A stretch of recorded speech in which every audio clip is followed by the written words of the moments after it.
How do I do it all? The Brezza gives me the power. At 56.9, perhaps we also underappreciate Hardik Pandya, the captain, many times given the events of last year, Puji, but you know the man well.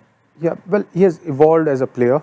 If you look at his performances in last 2 to 3 years, there have been lot of ups and downs. He has been injured even in the past, but he has come up with a better fitness. Now, if you look at the Mumbai Indians side, the kind of chatter which is going on, players are gelling up. There is a lot of feedback to Hardik, but at the same time, he is receiving it in a way which is a bit more constructive. There are times where things were not right for the MI franchisee, whether we are talking about it the last year or the year before that.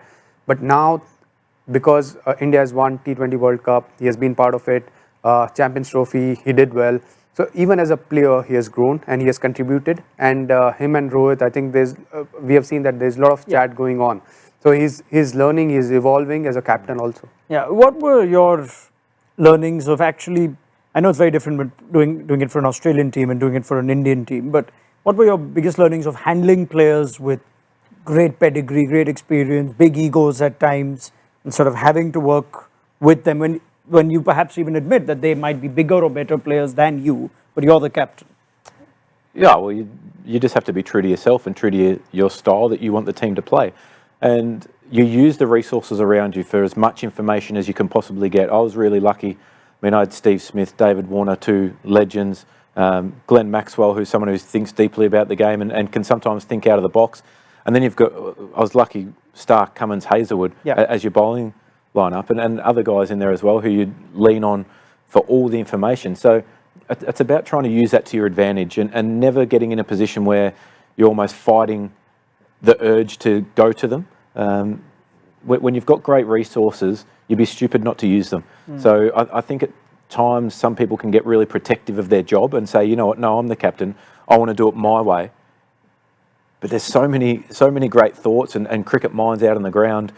In the change room, you work closely with your coach, and it's understanding personalities as well. There's some guys that you know, if I go to him at this time, it'll be an emotional response that you get, whereas other guys you go, right, if I went to Josh Hazelwood when the ball is flying around the park, I know that I'll get a calm and calculated response every single time, and then he can help you manage through that period. Other times, when you need a bit of creativity, you might go to Maxwell or you might go to David Warner, say, right, what are you thinking here? I'm struggling for ideas. The game's getting a bit flat. We're not doing much. So you just use the resources at the right time.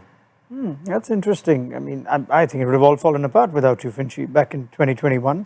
So I'm giving you more credit than you'd like to give yourself, humble man that you are. But it's fascinating that you have to try and establish that dynamic in the in an Indian team with Indian superstars, and whether it's as seamless, I'm trying to think. I doubt it. Yeah, it's not. And I do agree. Look, there are times where you need to handle your ego as a player, your own ego, because there are times, if you are a captain, you want to prove it that you are the leader, but you just need to calm yourself down, and then you just need to understand there are players who has a bit more experience, and there is no harm in asking them, and also to manage them. It's not just about what they are saying, but if they are saying something which you don't want to use, how do you say no? Because as a captain, you will have to be clear with what decisions you are making, and if you are saying no to Rohit Sharma or Surya, how do you say no to them? Because you need to handle them, and if the dressing room environment is not great, then it affects the entire team. That's a really good point, actually. And when I think back to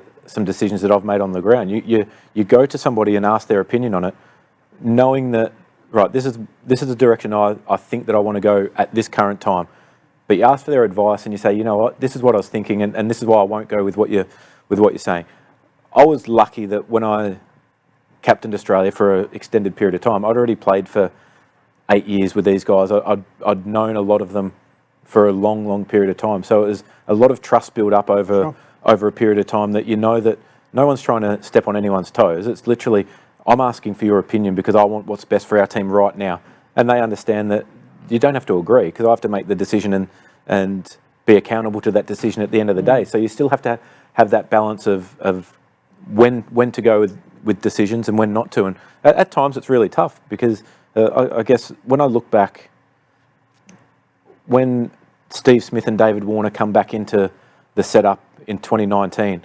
For me, that was my first time captaining them for a long period of time. So you do get different times when you go, right, do I make this decision now? Geez, what's Smudge going to think of the decision? Like, you know what I mean? Like it probably played on my mind a little bit more at the start, but as soon as you understand that you're all there for the same thing, no one's there to one up anybody else. You just want the right decision at the right time. Whether that goes your way or not is a totally different story. But all you can do is make that right call at the right time.